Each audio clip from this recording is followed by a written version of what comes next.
ذیابیطس کے مریضوں کے لیے انسولین انجیکشن گائیڈ۔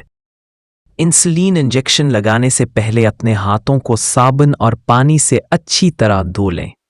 اپنی انسولین کو کمرے کے درجہ حرارت تک آنے دیں۔ اپنی انسولین کی بوتل کو ہلائیں۔ اپنی سرنج یا انسولین پین کو تیار کریں۔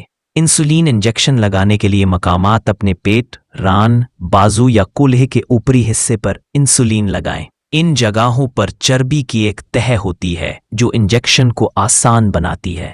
انسولین انجیکشن لگانے کا طریقہ: اپنی جلد کو صاف کریں۔ انسولین کا ٹیکا جلد کے نیچے والی جھلی میں لگایا جاتا ہے۔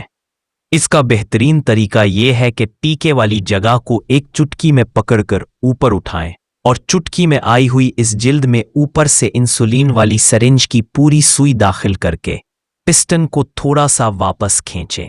اگر سرنج میں خون کی کوئی سرخی نظر نہیں آتی تو پسٹن دبا دیں اور 5 سیکنڈ تک سوئی کو اندر ہی رہنے دیں تاکہ ساری دوائی جسم میں داخل ہو جائے۔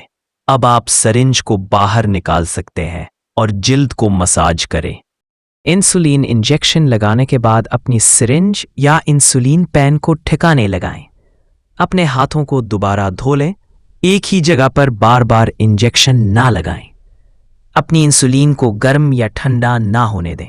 اپنی انسولین کو دوسروں کے ساتھ شیئر نہ کریں۔ اگر آپ کو انجیکشن لگانے میں کوئی مسئلہ ہو تو اپنے ڈاکٹر سے رابطہ کریں۔ انسولین انجیکشن کو آسان بنانے کے لیے انجیکشن لگانے سے پہلے اپنی جلد کو آئس پیک سے رگڑیں۔ انجیکشن لگانے کے بعد اپنی جلد کو مساج کریں۔ انجیکشن لگانے کے لیے مختلف مقامات استعمال کریں۔ کسی دوست یا گھر کے ممبر سے مدد مانگیں۔ یاد رکھیں، انسولین انجیکشن آپ کے ذیابیطس کو کنٹرول کرنے میں مدد کر سکتی ہے۔ اپنے ڈاکٹر سے بات کریں کہ انسولین انجیکشن آپ کے لیے بہترین طریقہ ہے یا نہیں۔ انسولین انجیکشن لگانے کے بارے میں اپنے ڈاکٹر کے ہدایات پر عمل کریں۔